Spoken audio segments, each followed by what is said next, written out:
খারাপ সে জানে না, কিন্তু লোভের কারণে ফিরতে গুন্ডামি মাস্তানি খারাপ সে জানে, কিন্তু লোভের কারণে অন্ধ হয়ে যায়। ক্ষমতার লোভে সে মানুষকে হত্যা করে, এই ক্ষমতার লোভে অন্ধ হয়ে মানুষকে জুলুম করে, এই যৌনতার লোভে মানুষ অবৈধ কাজের মধ্যে লিপ্ত হয়। লোভ মারাত্মক। ক্ষমতার লোভ, অর্থের লোভ, সম্মানের লোভ, লোভ যেইটাই হোক না কেন, দুনিয়ার লোভ, টাকার লোভ, পয়সার লোভ, দোকানের লোভ, জমির লোভ, লোভ যেইটাই হোক না কেন, যদি মানুষের মধ্যে লোভ চলে আসে তখন কি হয়ে যায়? তখন কোনটা ভালো, কোনটা মন্দ, কোনটা নিজের ফাঁদ, কোন জায়গায় পড়লে মরবে, এই হুঁশও থাকে না। এই ক্ষমতার লোভে আমাদেরকে অন্ধ করে ফেলে। যখনই ফেরাউনের মধ্যে যৌনতার লোভ আসছে, সারা আলাইহিস সালাতু আল্লাহর কাছে একটু দোয়া করছে, কম্পন সৃষ্টি হয়ে গেছে, তওবা করছে। এবার ফেরাউন বলছে, আমার একটা সুন্দরী মেয়ে আছে যার নাম হাজেরা, এই হাজেরাকে তোমাকে দিয়া দিলাম, তোমার বান্দি, সে তোমার খেদমত করবে, খাদেমা। হাজের আলাইহিস সালাতু ওয়াস সালাম কার মেয়ে? বাদশার মেয়ে। সারা আলাইহিস সালাতু ওয়াস সালামকে খাদেম হিসেবে দিয়া দিচ্ছেন। এত রূপবতী, সুন্দরী, অনেক আকর্ষণীয় মহিলা, বাদশার মেয়ে। তৎকালীন সময় ইব্রাহিম আলাইহিস সালাতু ওয়াস সালাম সন্তান হয়নি। সারা আলাইহিস সালাতু ওয়াস সালাম বললেন, দেখেন আমার গর্ভে সন্তান আসে নাই, দেখেন না হাজেরাকে আপনি বিবাহ করেন, হাজেরাকে আপনি বিবাহ করেন। সারা আলাইহিস সালাতু হাজেরা আলাইহিস সালাতু ওয়াস সালামকে বিবাহ বন্ধনে আবদ্ধ করালেন। আল্লাহর কি করিশ্মা, তার ঘরের মধ্যেই নবী ইসমাইল আলাইহিস সালাতু ওয়াস সালাম জন্মগ্রহণ করেন। ইসমাইল আলাইহিস সালাতু জন্মগ্রহণ করার পরই আবার সারা আলাইহিস সালাতু ওয়াস সালামও তিনি গর্ভবতী হয়ে গেছেন। তার গর্ভ ইসহাক আলাইহিস সালাতু ওয়াস সালাম আসেন। ইসহাক আলাইহিস সালাতু ওয়াস সালামের বংশের মধ্যে যত বনি ইসরাইলের যত নবী, সব ইসহাক আলাইহিস সালাতু ওয়াস সালাম বংশধর। আর ইসমাইল আলাইহিস সালাতু বংশের মধ্যে আর কোনো নবী কথা কয় না, আর কোনো নবী। এক সূর্য সমস্ত চন্দ্র এবং তারকাকে বিলুপ্ত করে দেয়, সবকে লুকায়া দেয়। আসলে চন্দ্র এবং সূর্য, যখন চন্দ্র থাকে তখন আর সূর্য থাকে না, কিন্তু যখন সূর্য উঠে কার অস্তিত্বই থাকে না। জনাব মুহাম্মদ রাসূলুল্লাহ সাল্লাল্লাহু আলাইহি ওয়াসাল্লাম 570 সালে ইসমাইল আলাইহিস সালাম বংশের থেকে এক সূর্য উদিত হয়েছে। এমন সূর্য সমস্ত নবীদের নবুয়াতকে বিলীন করে ফেলছে। কার নবুয়াত চলবে না? কিয়ামত পর্যন্ত একজনের নবুয়াতে চলবে, একজনের নবুয়াতে চলবে, একজনের শরিয়াত চলবে, একজনের আদর্শ নিয়ম চলবে। জনাব মুহাম্মদ রাসূলুল্লাহ সাল্লাল্লাহু আলাইহি ওয়াসাল্লাম কখন আসছিলেন? নবী আলাইহিস সালাম আইয়ামে জাহিলিয়াত, জাহিলি যুগ, যেখানে জুলুম, অত্যাচার, অবিচার, খুন খারাপি, ধর্ষণ, জুলুম, চুরি, ডাকাতি, অপমান, অপদস্থ, হীন এমন কোনো অপকর্ম ছিল না যেখানে হইতো না। শিক্ষা দীক্ষা বলতে কিচ্ছু ছিল না, গোলামদের কোনো অধিকার ছিল না, মহিলাদের কোনো অধিকার ছিল না। এই যারা নারীবাদী, বিয়াকুব, ইসলাম সম্পর্কে জানো না কেন? মহিলাদের অধিকার তো দূরের কথা, মেয়ে সন্তান জন্ম হওয়াটা সবচেয়ে বড় লজ্জার বিষয় ছিল। কোন ঘরে যদি মেয়ে সন্তান জন্ম হইতো কারোর ঘরে, এটা সবচেয়ে লজ্জার বিষয় ছিল। এই লজ্জার কারণে অনেক মানুষ তার মেয়ে সন্তানদেরকে জ্যান্ত অবস্থায় কবর দিয়ে দিত। দাহিয়াতুল কলবি রাদিয়াল্লাহু তাআলা আনহু, দাহিয়াতুল কলবি রাদিয়াল্লাহু তাআলা আনহু একার হাতে নিজের ঔরাস জাত 70টা কন্যা সন্তানকে নিজের হাতে জাতা দাপন করছে। এই দাহিয়াতুল কলবি রাদিয়াল্লাহু তাআলা আনহু জাহিলি যুগে।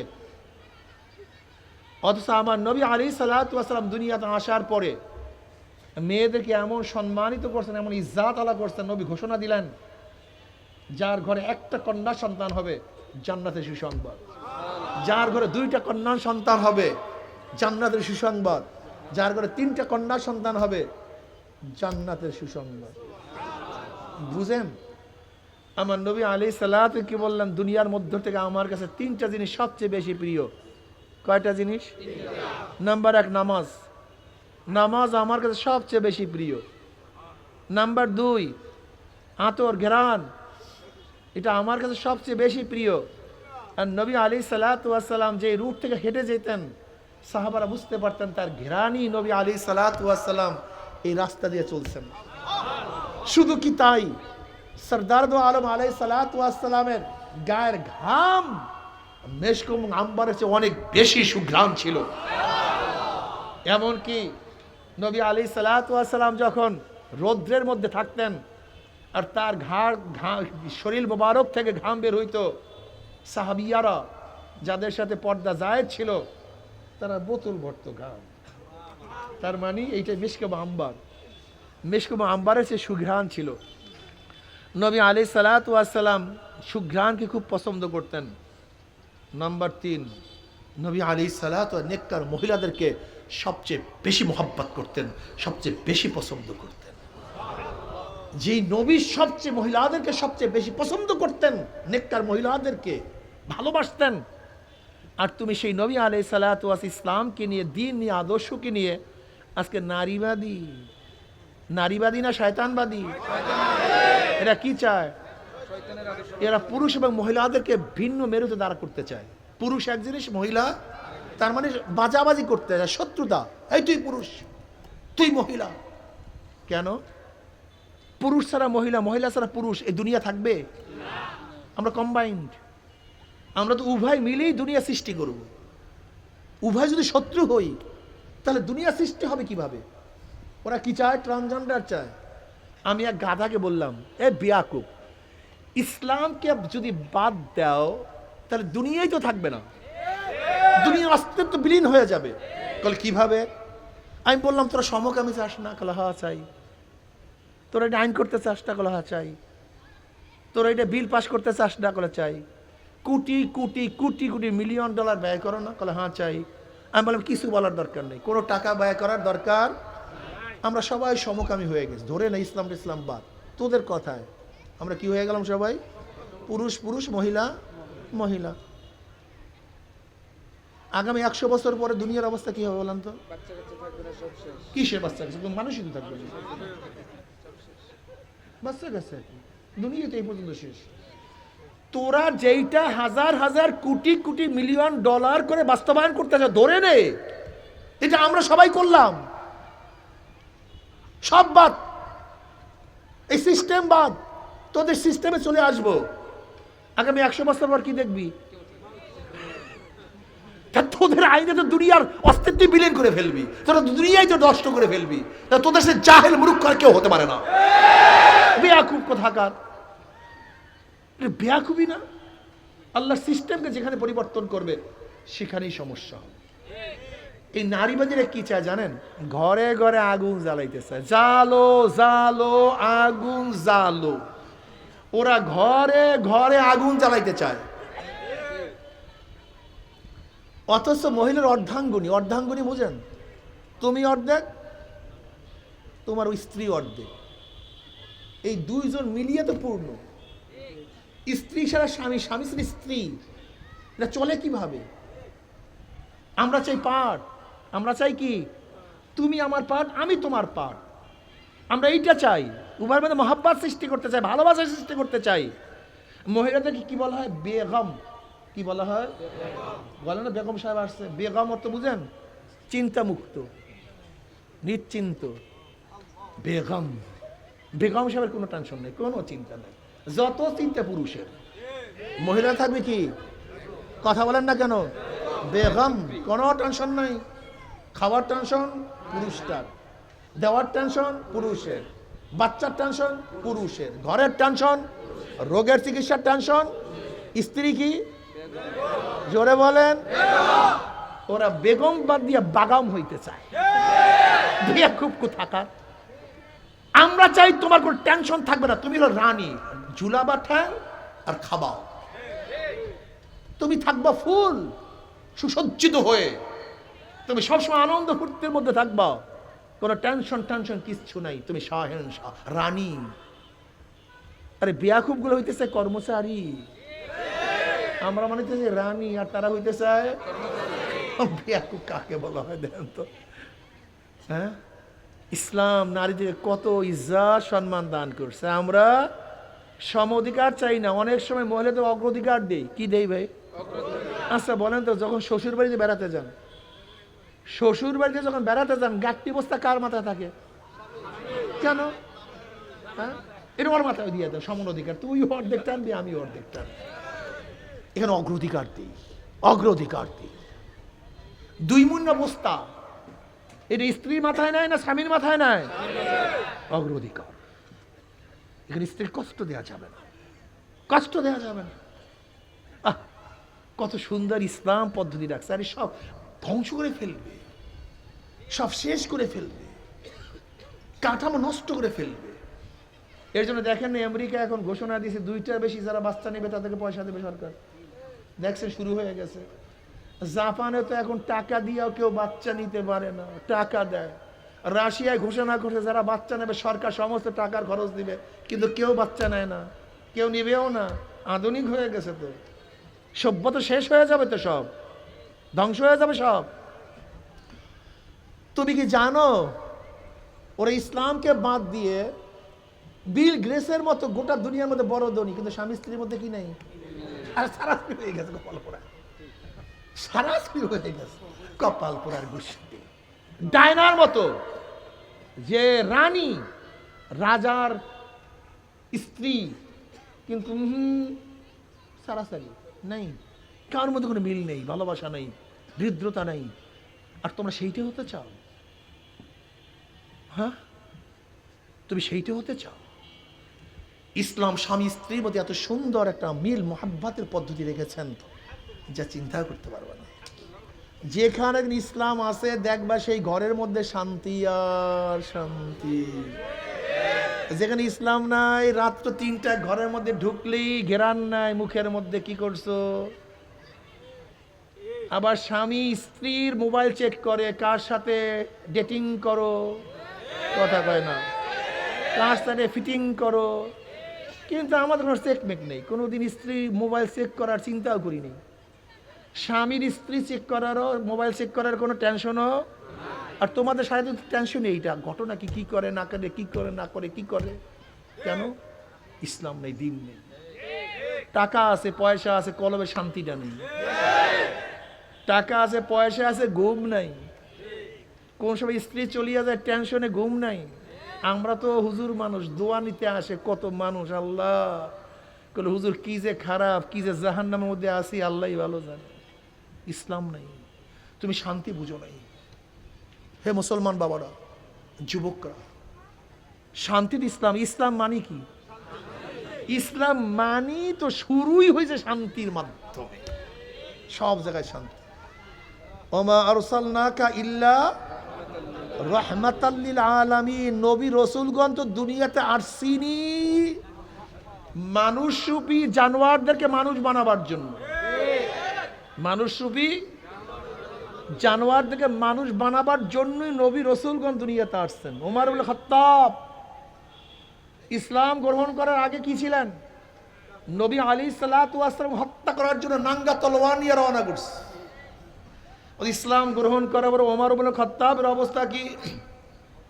বাতাস তার কথা শুনে মদিনায় বসিয়া বইয়া সারিয়াতুল জাবাল, বাতাস সেই আওয়াজ সিরিয়ায় পৌঁছায়া দিছে।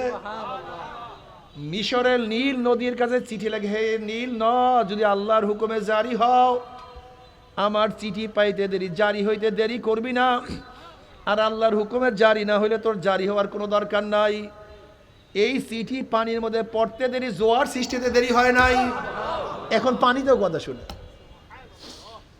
ওমর ইবনে খাত্তাব রাদিয়াল্লাহু জমানায় মদিনার মধ্যে ভূমিকম্প শুরু হয়ে গেছে। ওমর ইবনে খাত্তাব রাদিয়াল্লাহু তাআলা আনহু লাঠি দিয়া জমিনের মধ্যে বাড়ি মারছে, থাম জমি। ফিতনা ফাসাদের জমানায় যখন তামাম দুনিয়ার থেকে ইসলাম মুসলমানকে মিটিয়ে দেওয়ার ষড়যন্ত্র চলতেছে, দেখতেছেন ফিলিস্তিন থেকে মুসলমানদেরকে উৎখাত করার ষড়যন্ত্র চলছেই না, শুরু হয়ে গেছে।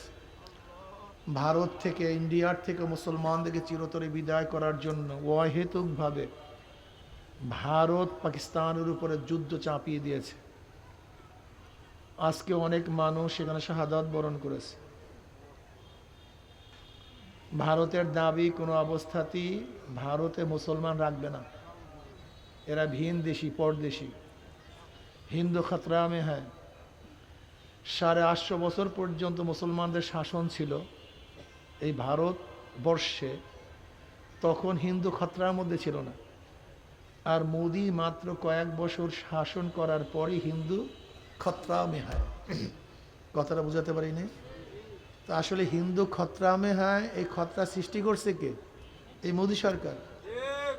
যদি মুসলমানের কারণেই হিন্দু খারাপের মধ্যে হইতো, সংকটের মধ্যে থাকতো, তা 850 বছর পর্যন্ত মুসলমানের শাসন ছিল পাক উপমহাদেশে, তখন হিন্দু খতরার মধ্যে ছিল না কেন?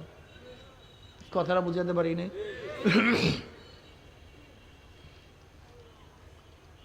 আপনারা জানেন এই যে পাক ভর্ত উপমহাদেশ, এই বিশাল এক এরিয়া,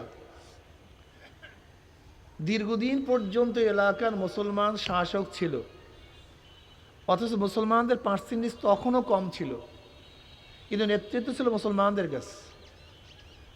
আর মুসলমানদের ন্যায়পরায়ণ নেতৃত্বের কারণেই হিন্দুরা মুসলমানদের নেতৃত্বকে গ্রহণ করেছে। কিন্তু ইসলাম এমন এক ধর্ম, এমন এক আদর্শ, এমন এক নীতি, যে আদর্শ শুধু মুসলমানদের জন্যই নয়, শুধু মোমেনদের জন্যই নয়, শুধু মানুষের জন্যই নয়, গোটা মাখলুকাতের শান্তির জন্য ইসলামী আদর্শ দুনিয়াতে আসছে। নবী আলাইহিস সালাম শুধু মানুষের জন্যই রহমত না, ওমা আরসালনাকা ইল্লা রাহমাতাল লিল আলামিন, গোটা আলমের জন্য তিনি রহমত, গোটা মাখলুকাতের জন্য তিনি রহমত। জনাব মুহাম্মদ রাসূলুল্লাহ সাল্লাল্লাহু আলাইহি ওয়াসাল্লাম দুনিয়াতে আসছেনই মানুষকে শান্তি দেওয়ার জন্য, মানুষকে মুক্তি দেওয়ার জন্য। সরদার দো আলম আলাইহিস সালাম জন্ম হয়েছিল 570 ঈসাই সালে। নবী আলাইহিস সালাম ইসমাইল আলাইহিস সালাম বংশধর। ইসমাইল আলাইহিস সালাম নবী ইব্রাহিম আলাইহিস সালামের সন্তান। হাজরা আলাইহিস সালাম গর্ভে জন্মগ্রহণ করেছেন। হাজরা আলাইহিস সালাম মিশরের ফেরাউনের মেয়ে ছিল। এই নবী মুসা আলাইহিস সালাম জমানার ফেরাউন না, আসলে রোম পারস্যের যেরকম বাদশাহদেরকে কায়সার কিসরা বলা হয়, ঠিক মিশরের বাদশাহদেরকেও ফেরাউন বলা হয়। নবী ইব্রাহিম আলাইহিস সালাম তার বড় স্ত্রী সারা আলাইহিস সালামকে নিয়ে মিশরে ভ্রমণ করতে গেছিলেন, সফরে গেছিলেন। সারা এব্রানি ভাষা, সারা মানে আমেরা, নেত্রী। ইব্রাহিম আলাইহিস সালামের বড় স্ত্রীর নাম কি? সারা। তখনও সারা আলাইহিস সালামের কোনো সন্তান হয় নাই। নবী ইব্রাহিম আলাইহিস সালাম স্ত্রী সারা আলাইহিস সালাম অনেক সুন্দরী ছিলেন, অনেক রূপবতী ছিলেন, আকর্ষণীয় রমণী ছিলেন। সারা আলাইহিস সালামকে দেখে ফেরাউন, মিশরের প্রেসিডেন্ট, তার দিকে লুলুপ দৃষ্টিতে তাকাইছে, খারাপ নজরে তাকাইছে। সারা আলাইহিস সালাম অনেক বড় আল্লাহর ওলি ছিলেন, অনেক আবেদা, সালেহা, মুস্তাজাব দাওয়া ছিল। যখনই ফেরাউন তার দিকে খারাপ দৃষ্টিতে তাকাইছে, তখন তো ফেরাউনের সাথে যুদ্ধ করার মতো হাতিয়ারও তাদের কাছে ছিল না। ইব্রাহিম আলাইহিস সারা আলাইহিস সালাম বাদশার সাথে লড়বে কিভাবে, সম্ভব কিভাবে? তাদের কাছে কামান নাই, অস্ত্র নাই। এর জন্য সারা আলাইহিস সালাম বড় মালিকের কাছে নালিশ দিছে। বড় মালিক বুঝেন তো? হ্যাঁ, এই মালিককে চিনলাম না, সমস্যা এখানে। আসল মালিককে চিনলাম না, নকল মালিকের পিছনে ছুটাছুটি। শুধু নকল মালিককে নিয়ে ব্যস্ত, আসল মালিকের খবরও রাখি না, সমস্যাই। বড় মালিকের কাছে বলছে, মালিক দেখো তোমার জালেম কি করে। মালিক সাথে সাথে দোয়া কবুল করছে। ফেরাউনের মাসনাদের মধ্যে, সিংহাসনের মধ্যে কম্পন সৃষ্টি হয়ে গেছে, ঝালঝালা পয়দা হয়ে গেছে। ফেরাউন বুঝতে পারছে এ যেমন তেমন রমণী না, এ যেমন তেমন মহিলা না, এ বর্তমান জমানায় তসলিমা শয়তানের মতো নারী না। বুঝেন নাই? জাহান্নামের ইমামের মতো উত্তাসুরি না, এটা সুফিয়া কামালের বংশধর না, এটা তসলিমা শয়তানের সাগরেদ না। এটা ভালো, এটা অনেক দামি। বুঝতে পারছি ফেরাউনের মসনাদের মধ্যে ঝালঝালা পয়দা হয়েছে, মনে হয়েছে গেড়ে যাবে এই অবস্থা। ফেরাউন তো অবস্থা, আস্তাগফিরুল্লাহ, মাফ চাই আল্লাহর কাছে। ফেরাউন বুঝতে পারছে বর্তমান জমানার ফেরাউনরা গজবও বুঝে না। ওই ফেরাউনরা তো গজব বুঝতো, কিন্তু এই ফেরাউনরা গজবও বুঝে না। এই বর্তমান ফেরাউনরা আরো মারাত্মক, আরো খতরনাক, আরো খারাপ। যেরকম মুসা আলাইহিসসালামের জামানার ফেরাউন রামসিস, ও তো গরক হওয়ার সময়, ধ্বংস হওয়ার সময় আল্লাহর কাছে বলছে আল্লাহ মাফ করো। কিন্তু বর্তমান ফেরাউনরা ধ্বংস হওয়ার সময় আল্লাহর কাছে মাফ চায় না। সমস্যা এই, কথাটা বুঝাতে পারিনি। মনে নেই আপনাদের ওই ঘটনা? যখনই পানির মধ্যে ডুববে ফেরাউন, এই কোন ফেরাউন? মুসা আলাইহিসসালাম, রামসিস যার নাম। এইটা যখন ডুববে তখনই আমানতু বিরব্বি মুসা ওয়া হারুন এরকম হাত করছিল ঈমান আনবো। অমনি জিবরাইল আলাইহিসসালাতু ওয়া সালাম নীল নদের নিচের থেকে মাটি উঠে চাপা মারছে, খবরদার কলামা পড়তে পারবি না, এটা পড়া যাবে না,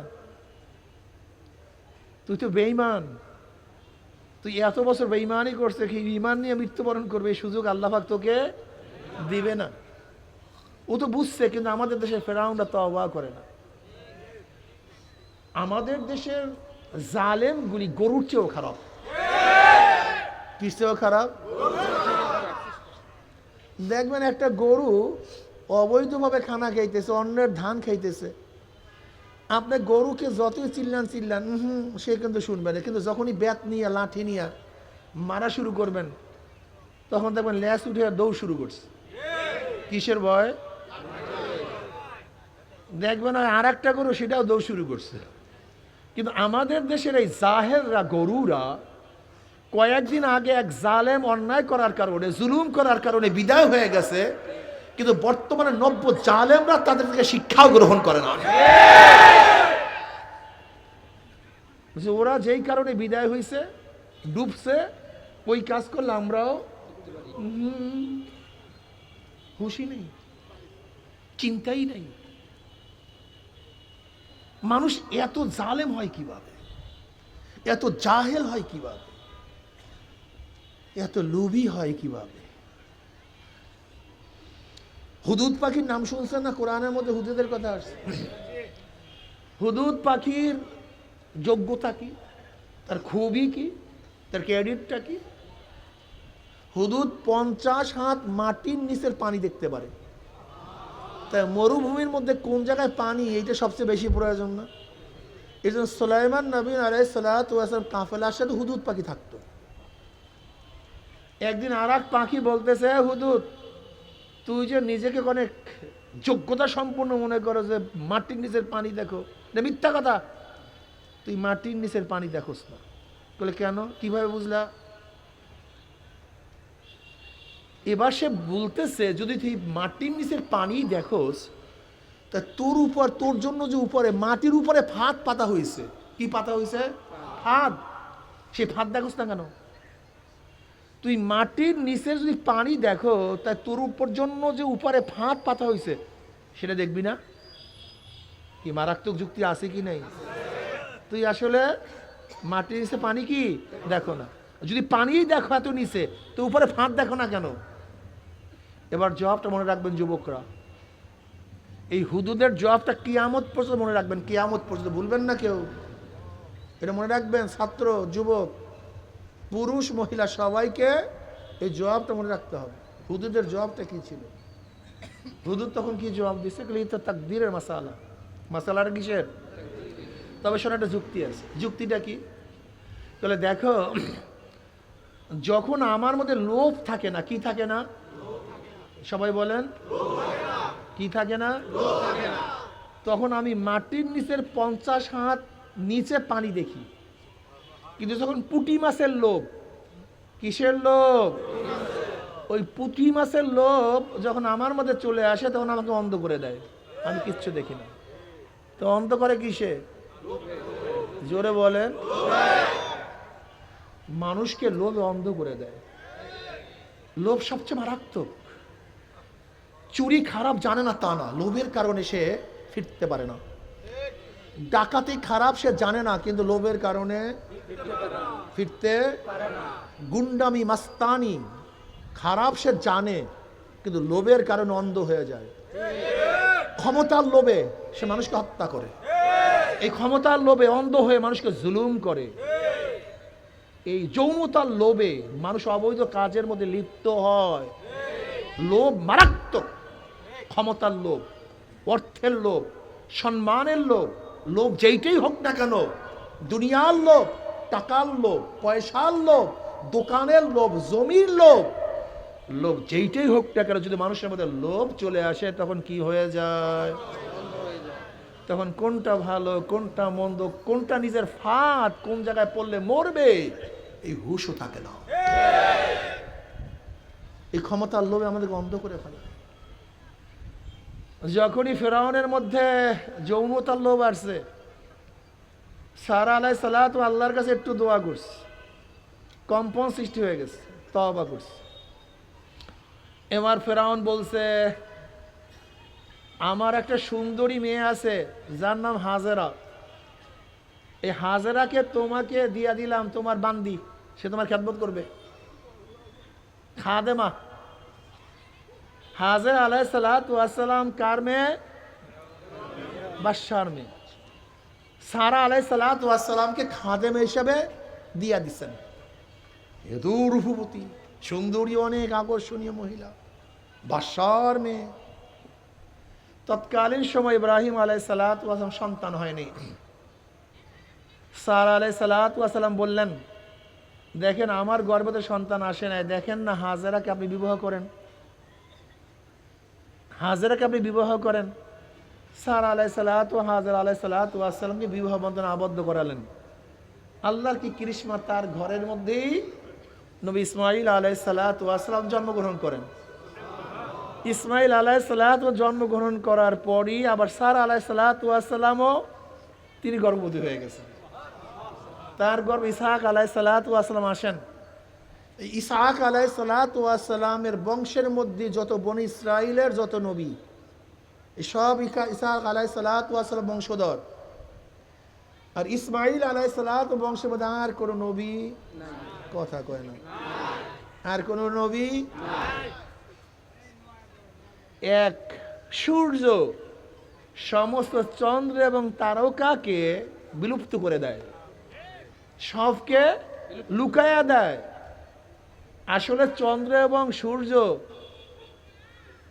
যখন চন্দ্র থাকে তখন আর সূর্য থাকে না, কিন্তু যখন সূর্য উঠে কার অস্তিত্বই থাকে না। জনাব মুহাম্মদ রাসূলুল্লাহ সাল্লাল্লাহু আলাইহি ওয়াসাল্লাম 570 ঈসাই সালে ইসমাইল আলাইহিস সালাম বংশের থেকে এক সূর্য উদিত হয়েছে।